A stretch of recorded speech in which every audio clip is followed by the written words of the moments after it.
द्विवेदी साहब, मैं मेट्रो दिनांक परिवार की तरफ से और पूरे कहर और भी चैनल की तरफ से मैं आपका हार्दिक स्वागत करता, अभिनंदन करता। जिस तरह से आज आपने अपने एक कार्यक्रम का भव्य आयोजन हर वर्ष के बाद इस बार भी रखा, क्या कुछ कहना चाहते हैं सर इसमें?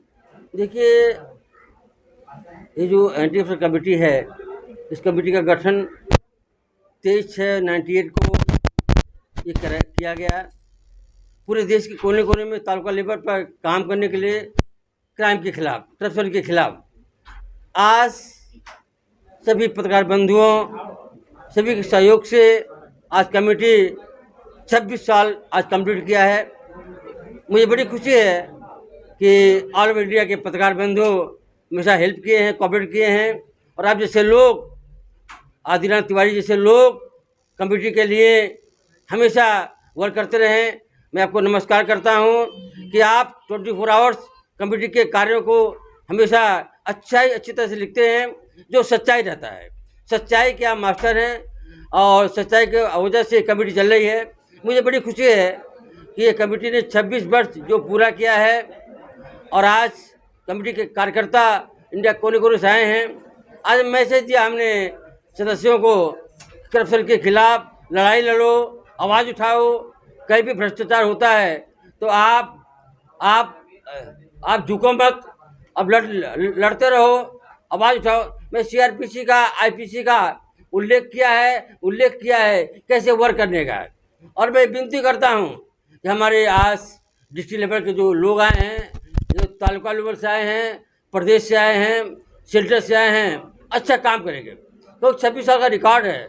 ये एनजीओ ऐसी है, हमने 5 ईयर रैली ऑर्गेनाइज किया, जो रैली 310 ये तालुकाओं में गई और 714 जिलों में गई, और जिलों में यह आह्वान किया करप्शन को दूर करने के लिए। आज इस कमेटी ने 40 लाख केसेस को सॉल्व किया है। मुझे बड़ी खुशी है कि हमारी एनजीओ के माध्यम से सभी सरकार हेल्प कर रही है। आज डीजीपी और डीजीपी कोऑपरेट कर रहे हैं। 21/6/24 को हाईकोर्ट में पिटीशन नंबर 5092/24 में हमारी फर्स्ट बेंच ढेरे मैडम और चांडक साहब की बेंच से हमारा सीरियल नंबर था 29 21/6/24 को। मुझे बड़ी खुशी है कि ढेरे मैडम जो न्यायाधीश हाईकोर्ट की, उन्होंने एक आख्या दिया, रिपोर्ट दिया, अपना ओपिनियन दिया कि फर्स्ट कमेटी है इंडिया कोने कोने में जिसने इतना करप्शन को दूर किया है। आज उसने, आपने तो न्याय का बात किया है, लेकिन सुप्रीम कोर्ट न्याय में जो कि 4 जज ने रोया है बाहर, आपको मालूम होगा। इसी 2019 के अंतर्गत में जो कि 4 जज ने बेंच का, सुप्रीम कोर्ट का, जो कि चारों ने बोला हमको काम करने की नहीं नीति मिल रही। तो क्या कहना चाहेंगे सुप्रीम कोर्ट को? देखिए, हमारे लोढ़ा जैसे सुप्रीम कोर्ट जज को, लोढ़ा से जज को किस तरह से मर्डर कराया गया, उनके साथ इंटरफेयर किया गया, कानून को नहीं चले दिया गया। आज देखिए, कोलिजियम बनाया गया है। कोलिजियम के भारत के प्रधानमंत्री, हमारे 2 मेंबर सेंट्रल के, हमारे सुप्रीम कोर्ट मेंबर रहते हैं। फिर भी आज सुप्रीम कोर्ट में आज जो चुनौती रहती है सीजीआई के लिए, कि जो वरिष्ठ उसी को बनाया जाता है। आज जजों को बहुत अधिकार दिए गए हैं। कुछ जज डर जाते हैं, वो डर के काम करते हैं। हमारे जो सीजीआई है, जो चंद्रचूड़ साहब हैं, अच्छा वर्क कर रहे हैं। मैं जजों से विनती करता हूं कि लैंड ऑर्डर जिंदा है आपके वजह से, जजेस के पावर से ही आज जिंदा है। जजों के, देखिए हमारे पास तो जो पॉलिटिकल वे है, हमारे पास क्राइम का वे है, सीआरपीसी का वे है, हम कोर्ट तक जाते हैं। सब ये हम अथाह प्रयास करते हैं, न्याय नहीं मिलता है तब हम कोर्ट में जाते हैं। अब कोर्ट अगर डरेगा, कोर्ट नहीं न्याय देगा, तो हम कहाँ जाएंगे? आउट ऑफ इंडिया जा सकते हैं। तो मैं ये कोर्ट से विनती करता हूँ, आप मत डरो, आप ताकत से लड़ो। मरना तो सबको है, मरना सबको है। मुझे भी मकोका लगाया था, शेयर नंबर 194/2005। क्या हुआ? मकोका को कोर्ट ने उड़ा दिया। मैं पहला इंडिया का नागरिक हूँ जिसको मकोका सैंक्शन नहीं हुआ है। आप बताइए जजों जी, मैं इसे विनती करता हूँ, आप मत डरें, लीडर काम करें, क्योंकि जनता को आपके ऊपर भरोसा है, न्यायपालिका हमारी चीफ है, इससे बड़ा कोई हथियार नहीं है। आपके वजह से आज अयोध्या का मंदिर बना, आपने आर्डर नहीं दिया तो मंदिर नहीं बनता, कितने लोग मर गए होते, कितने दफन हो गए होते, आपने आदेश दिया। आज भी लाइन ऑर्डर है, आज एडीजी, डीजे, सीजे, सीजीआई आज काम, जेएमएफसी, एमएम काम कर रहे हैं, सीएम काम कर रहे हैं। तो आज लोगों को ये है, हम अपील फाइल करेंगे, रिविजन फाइल करेंगे, पिटीशन फाइल करेंगे, आज लोगों को ये भरोसा है। तो अगर आप भी हार जाएंगे, अगर जज हार जाएगा, तो इस न्यायपालिका क्या होगा? हमारा इंडिया डूब जाएगा। जैसे मैं अगर हार गया, अगर मैं हार गया, हमारी कमेटी डूब जाएगी। तो मैं सभी जजों से विनती करता हूँ, रिक्वेस्ट करता हूँ कि आप लड़ें, हम न्याय अच्छा दें, अच्छा काम करें, क्योंकि जनता को आपको विश्वास है और न्याय आपसे मिलेगा। जैसा कि आप जानते हैं कि सर, जिससे हरिजन बनाम एक्ट जो बना, SC एक्ट बना, जिसमें पहले मायावती की मुख्यमंत्री थी, तो उस समय का अगर किसी पे ऐसा गुनाह दर्ज होता था तो मामले को दर्ज किया जाता था, फिर जेल भेजा जाता। मगर मोदी सरकार ने एक्ट में ऐसा कर दिया कि पहले अगर कोई शिकायत करता है तो जांच मत करो, पहले उसको जेल में भेजो। इस तरह से बहुत निर्दोष लोग जेल जा रहे हैं। इस पर आपका क्या कहना सर? देखिए, एट्रोसिटी जो एक्ट है, उसका एक एसडीपो रैंक का ऑफिसर वो आया होता है, वो जांच करता है, रिपोर्ट भेजता है, बाद में फुटबॉल का नोटिस देता है। तो मैं ये मोदी सरकार को आपके इस वक्तव्य से मैं कल लेटर लिखूंगा कि जो अमेंडमेंट किया है इसको चेंज करो, अमेंडमेंट गलत है।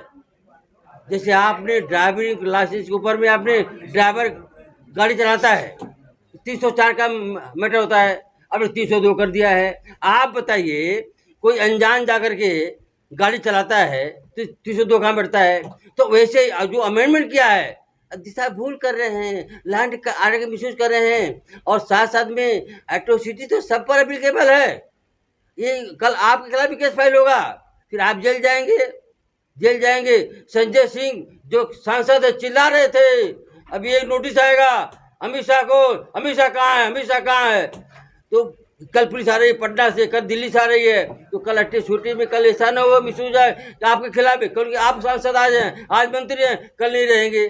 तो मेरी विनती है कि एट्रोसिटी एक्ट में जो अमेंडमेंट किया है उसको विड्रा कर दें और न्याय लोगों को मिले। चतुर्वेदी साहब, जिस तरह से आप 26 बरस से लगातार एंटी करप्शन कमेटी चला रहे हैं, कितने आपके मेंबर हुए, कितने आपके पदाधिकारी, इसके बारे में थोड़ा सा जानकारी दीजिए। देखिए, एंटी कमेटी का गठन 23/6/98 को हुआ। ये 714 जिलों में कमेटी काम कर रही है। इस कमेटी के 48 लाख कार्यकर्ता इंडिया में काम कर रहे हैं, और ये कमेटी का तालुका, डिस्ट्रिक्ट, स्टेट, नेशनल ये पर पोस्ट दी जाती है। हमारा एक कोर कमेटी है। कोर कमेटी हमारे एडवोकेट, रिटायर्ड जजेस, रिटायर्ड IAS IPS लोग मेंबर हमारे हैं। वो जब हमारे पास इसकी फाइल आती है तो इसका डिस्कशन करते हैं कि केस फिट है क्या है, ओपिनियन लेते हैं, फिर फॉरवर्ड करते हैं। तो हमारे कमेटी के जो ये मेंबर 40 लाख हैं, 48 लाख हैं, वो ये काम कर रहे हैं अपने सुपीरियर को फाइल। देखिए, जिस तरह से हम CRPC 154 में एक FIR लेते हैं, FIR को हम दर्ज करते हैं, दर्ज करने के बाद एक आयोग करते हैं अपॉइंट, आयोग अपॉइंट होने के बाद में उसकी जांच चालू हो जाती है। जांच होने के बाद अगर रिपोर्ट आती है, अगर सही जेन्युइन है, तो एक करते हैं, फोटो में नोटिस देते हैं, फिर बाद में उसको अरेस्ट करते हैं, कार्य करते हैं। अगर फाल्स होता है, EABC 30 नंबरी है, A माने कोई मिल नहीं रहा है, B माने झूठा है, C माने इसकी खोज कर रही है। तो ये हमारे पास वैसी तरह से ये एक व्यू है, सोच है कि कंप्लेंट आने के बाद में हम फॉरवर्ड करते हैं, इंक्वायरी होती है, हमारे एडवोकेट सही साहब है। इसलिए हमारे पास कमेटी में 400 एडवोकेट हैं जो जांच करते हैं और रिपोर्ट भेज, इसलिए आज तक कोई कंप्लेंट फास्ट नहीं मिली है। चतुर्वेदी साहब, जैसा कि आप जानते हैं कि आज जिसके पास 10 लाख अगर मेंबर हो जाते तो पार्टी खड़ा कर देते, आमदार, खासदार, नगर सेवक तक के चुनाव लड़ने की कोशिश करते। आपका 48 लाख सदस्य है, पदाधिकारी, तो क्या आपने ऐसा आप कमेटी में बातचीत हुई है, या ऐसे आने वाला भविष्य में क्या आप चुनाव लड़ाएंगे, नगर सेवक, विधायक या MP में कोई ऐसा उम्मीदवार खड़ा करेंगे क्या? देखिए, हमारा तो एक ही सोच है कि केजरीवाल जी ने एक घोषणा किया था कि हम कोई चुनाव लड़ने की कोई पार्टी नहीं बनाएंगे। आज वो पार्टी बना दिए। दिल्ली में क्या हुआ, फॉल्स केसेस बुक किए गए, वो लड़ नहीं पा रहे हैं। एजुकेटेड आदमी लड़ नहीं पा रहा है। आज उनकी सत्ता है पंजाब में, 3 सीटें आई संसद की, सत्ता नहीं आई, घमंड हो गया था कि नहीं मैं सब कुछ हूँ। हम मुझे घमंड नहीं है, हमारा एक ही घमंड कार्यकर्ता हमारे, और हमारा एक ही विचार है कि हम जब तक जिंदा हैं कोई पॉलिटिकल पार्टी में विलय नहीं होगा, हम कोई नई पार्टी नहीं बनाएंगे। मैं आपसे वादा करता हूँ कि कोई पॉलिटिकल पार्टी में कभी हम चुनाव नहीं लड़ेंगे, कोई राज्यसभा मेंबर नहीं बनेंगे, कोई सांसद नहीं बनेंगे, कोई विधान परिषद के कोई मेंबर नहीं बनेंगे। हमारी एक ही सोच है, करप्शन को दूर करना, क्राइम खिलाफ लड़ना, हमारी एक ही व्यू है, ये सोच है, और हम लड़ते रहेंगे जब तक हमारे ब्लड में एक एक खून है शरीर में, हम लड़ते रहेंगे करप्शन के खिलाफ में। मेरा एक लास्ट क्वेश्चन सर, इतनी बड़ी कमेटी आपने क्या इसके लिए, जैसे आपने अभी मंच पे आप संबोधित करते हैं, क्या ये आप प्रशिक्षण कभी अपने शिविर रखते हैं क्या, जिसको अपने कार्यकर्ता पदाधिकारियों के, जैसे आपके पास इतने वकील हैं तो उनको प्रशिक्षण देने के लिए, उनके कानून कायदा रखने के लिए इस तरह से कि आपने कोई टीम तैयार किया है? देखिए, हमारे कमेटी में 400 एडवोकेट हैं और अलग अलग टाइप के लोग हैं। हमारा अभी देखिए, अभी तेलंगाना में शिविर था, बेंगलोर में था, चेन्नई में था, गुवाहाटी में था, पटना में था, पंजाब के अलग अलग ज़िलों में था, दिल्ली में था। तो हम जैसे ये ज़िले हैं, 7-14 ज़िले में हमारे साल भर में घूमते रहते हैं। अभी देखिए 29/4/24 को हम यहाँ से गए, यूपी बिहार गए। हमने अयोध्या जी का 4/5/24 को हमने विजिट किया। हमने रिपोर्ट भेज दिया था सेंट्रल गवर्नमेंट को, या हार जाओगे। तो हमारी एक जो टीम है घूमती रहती है, करप्शन कैसे हो रहा है, क्राइम कैसे हो रहा है, क्या वर्क करना चाहिए। जब हमारा देखिए शेड्यूल था 8 बजे अयोध्या में, पुलिस को इन्फॉर्म किया गया था हम आ रहे हैं, सुरक्षा लगाई, लेकिन गेट को तो सीज कर दिया गया, कोई गाड़ी जा रही थे। फिर हम पैदल उतरे वहाँ पर, सब घूमेगा में, जब रिपोर्ट लगाया लोग यहाँ के त्रस्त लोग हैं, माने जो लोकल लोग हैं वो अयोध्या जी मंदिर में नहीं आ पाते हैं, आ नहीं सकते हैं। तो मैं सोचा नहीं आ सकते तो लोकल लोग, जैसे आप हमारे पत्रा बंधु हैं, आप लोकल हैं, आपको हेल्प करूँ तो किस हेल्प करूँगा। आप हमारे लिए 24 घंटा काम करते हैं, तो अगर वहाँ की जनता को नहीं मिलता तो मैं लिख देता कि ये हार रहे हैं, पक्का हार रहे हैं। मैं देखिए 4/5/2024 को अयोध्या में था 8 बजे, और मैं फिर रात को आया, धुलिया में हल्ट गया। तो हमारा एक टीम ऐसी है, ये विजिट करती रहती है। मैं सभी सरकार से अपील करता हूँ, आप हमारा लोकेशन देख लो, आप देखो, आप मुंबई से लेकर के हमारे पूरे यूपी तक विजिट में हमारा पुलिस स्क्वाड था, मैं साथ में था। लेकिन एक गाड़ी पूछे, एक गाड़ी आगे पुलिस जाती थी, लेकिन मैं भी तब भी उतर जाता था, पैदल जाता था।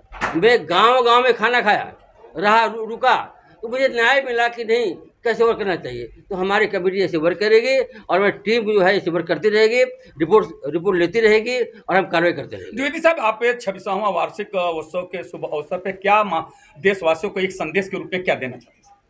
मैं आपके इस चैनल के माध्यम से, मेट्रो न्यूज़ के माध्यम से, SM न्यूज़ के माध्यम से, और सभी जो पत्रकार बंधु यहाँ पर आए हैं, आपके माध्यम से जनता को ये संबोधित करना चाहता हूँ। मैं विनती करना चाहता हूँ, हाथ जोड़ विनती करना चाहता हूँ कि भ्रष्टाचार आज ऐसे बढ़ रहा है। कोरोना काल में देखिए किस तरह से लोग पलायन कर रहे थे, सड़कों पर चल रहे थे, ट्रक नहीं, कार नहीं, जीप नहीं, ट्रेन नहीं, हवाई जहाज नहीं, लोग पैदल ट्रकों पर चल रहे थे और मर जा रहे थे। करप्शन पड़ रहा था, राशन नहीं, तेल नहीं, आटा नहीं, दूध नहीं, दवाई नहीं, पड़ रहा था। फिर भी सरकार बोलती मैंने सब दे दिया। क्या दिया? मैं आपसे विनती करता हूँ, आप एक वोटर हो, इंडिया के नागरिक हो, करप्शन के खिलाफ आवाज़ उठाओ। आपके लिए NGO, हमारी एंटी करप्शन कमेटी 24 आवर्स काम कर रही है ऑल इंडिया। आपके पास फेसबुक पर, ऑनलाइन पर, आपके पास फैक्स नंबर पर, गूगल पर, आप कहीं पर ये कमेटी टाइप करेंगे आ जाएगा। एक मैसेज दे दो कि ये हमारे में करप्शन क्राइम हो रहा है। जैसे हमारे न्यूज़ के भाई बोलते हैं कि हमारा ये नंबर है, आप इस पर आप लिंक कर दो, हमारी टीम पहुंच जाएगी। तो मैं पत्रकार बंधुओं को बहुत मैं बार बार उनसे प्रणाम करता हूँ, निवेदन करता हूँ, आप काम कर रहे हैं। आप तरफ से हमारी भी एक टीम बनाई गई है, आपके कोऑपरेशन से बनाई गई है। हम आपको देते हैं न्यूज़ कि अगर कहीं जनता, अगर वो किसी भी विपत्ति में है, किसी कष्ट में है, किसी दुख में है, तो मुझे ज़रूर याद करें। हमारी कोई चार्जेस नहीं, कोई फीस नहीं है, हम फ्री ऑफ चार्ज ये काम करते हैं पूरे इंडिया में, और हम दौड़ते रहते हैं। अब देखिए, आज हमारे इंडिया के इतने लोग पूरे इंडिया से आए हैं, आज हर प्रदेशों से आए हैं, जिलों से आए हैं, आज जगह नहीं है। आज लोग क्यों आए हैं? उनको क्या मिलने वाला है? नहीं तो करप्शन पैसा मिलेगा, पैसा आज वो अपने फ्लाइट के दे रहे हैं, अपना ट्रेन का फेयर दे रहे हैं, बसों का फेयर, लोग आए हैं। तो आज वो काम करें क्यों? निस्वार्थ। तो हम निस्वार्थ काम कर रहे हैं, निस्वार्थ एक ही भावना है। आज हमारे बाबा जी हैं, हमारी दीपा माता जी हैं, क्यों काम कर रही हैं? हेल्प करने, कॉपरेशन के लिए। तो हमारे एक ही है, इनके सहयोग से, आपके सहयोग से करप्शन के खिलाफ हम काम करते रहेंगे और लड़ाई लड़ते रहेंगे जब तक हमारे शरीर में एक ही बूंद खून है। मैं एक पत्रकारों के मुद्दे पे बात करना चाहता हूँ। जैसा कि आप भ्रष्टाचार के मुद्दे पे आप बहुत लड़ाई, जिसके आपको मौका आपके ऊपर लागू हुआ, कितने फर्जी मामले, ठीक उसी प्रकार से भ्रष्टाचार है, तरह तरह के मुद्दे को लेकर के अगर पत्रकार मुद्दे उठाते तो उनके ऊपर शासन और प्रशासन द्वारा दबाव डाल के फर्जी मामले दर्ज होते हैं। ऐसे समय में आपकी कमेटी पत्रकारों के लिए क्या संरक्षण का काम करेगी? देखिए, आपने बड़ा अच्छा मुद्दा उठाया, मुझे बड़ी खुशी है, आपको मैं प्रणाम करना चाहता हूँ। आप एक पत्रकार बंधु हैं और पत्रकार बारे में सोचते हैं। आपका जो निर्णय है, आपकी सोच बहुत अच्छी है। देखिए, हमारे पत्रकार बंधु अगर एक हो जाए ना तो कोई क्राइम दर्ज नहीं होगा। मैं पत्रकार बंधुओं से विनती करता हूँ, एक बार आप एक साथ होकर के, आप देखिए, नारायण राणे सीएम थे, वो बोले थे कि मैं पत्रकारों को मकान दूंगा।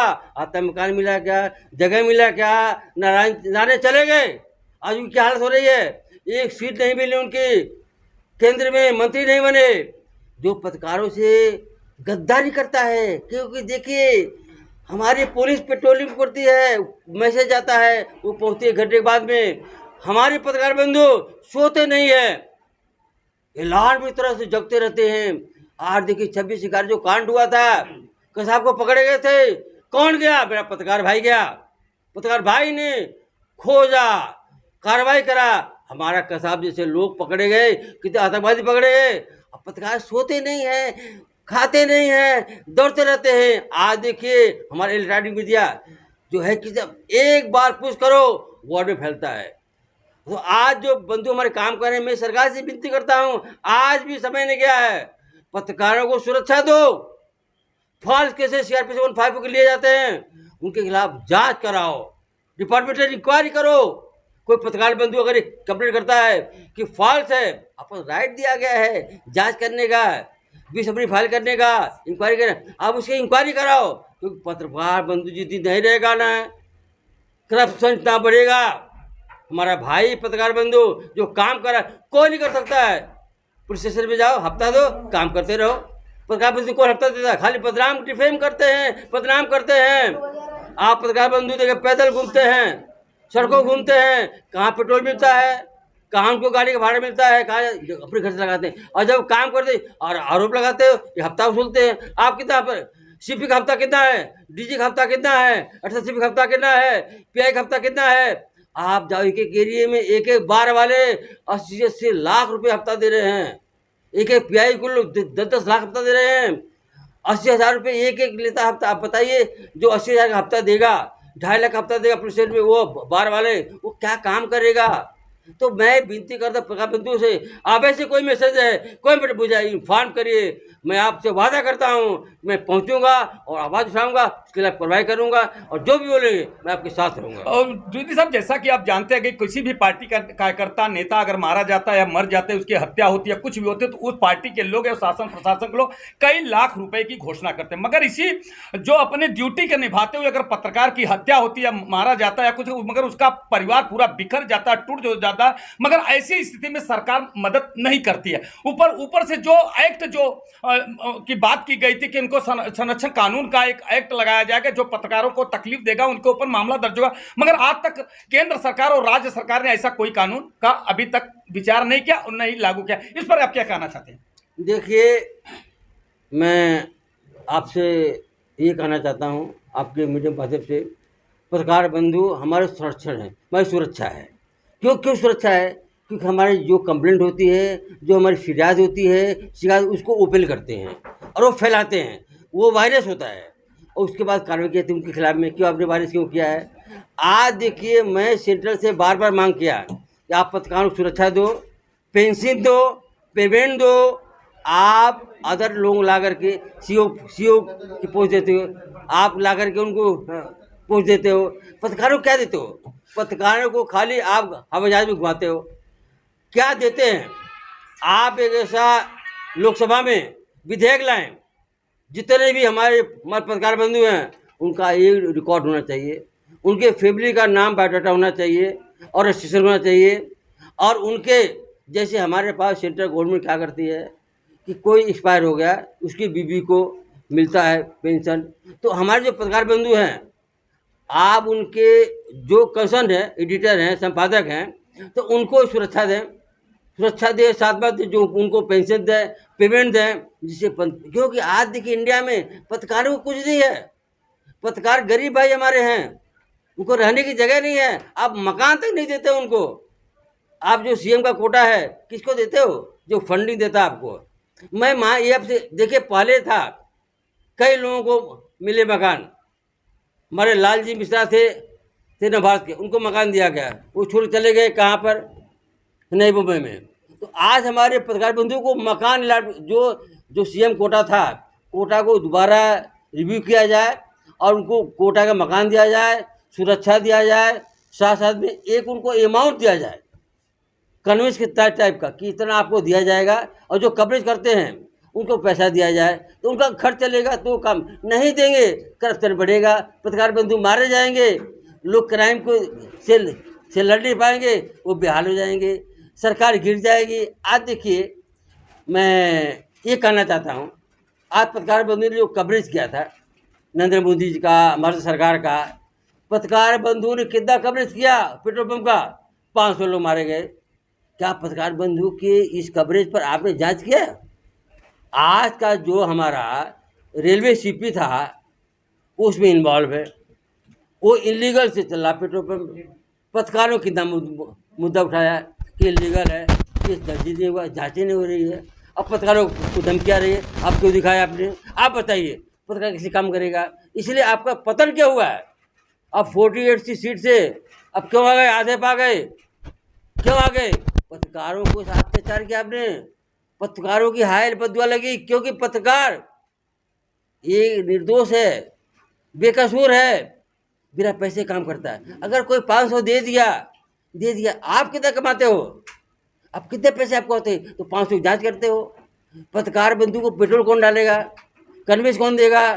कहाँ से आएंगे? तो अगर आप उसका एक बायोडाटा बनाएं कि नहीं, ये पत्रकार को महीने 25,000 खर्चा है और 25,000 रुपये देंगे, फंड किसका है? गवर्नमेंट का फंड है, एक बना दो एक्ट। तो अगर पत्रकार बारे सोचेंगे, हमारे पत्रकार और कवरेज करेंगे तो करप्शन दूर, क्राइम दूर होगा, सरकारें बढ़ेगी, आगे जाएंगी। और अगर न्याय नहीं दो पत्रकारों को तो और सरकारें डूबती रहेंगी, जाती रहेंगी, और पता चलेगा। मैं विनती करता हूँ कि आप पत्रकारों के बारे में सोचें, जो नारायण राणे का जो घोषणा किया था उस पर विचार करें कि पत्रकारों को मकान दें, उस शिक्षा, बच्चों की शिक्षा के लिए खर्चे दें, साथ साथ भी रोजगार दें, उनको पेंशन दें, पेमेंट दें। जैसे हमारे पत्रकार बंधु एक हमारे स्तंभ हैं, उनको सहयोग सपोर्ट मिले, ये हमारी विनती है। धन्यवाद साहब। आप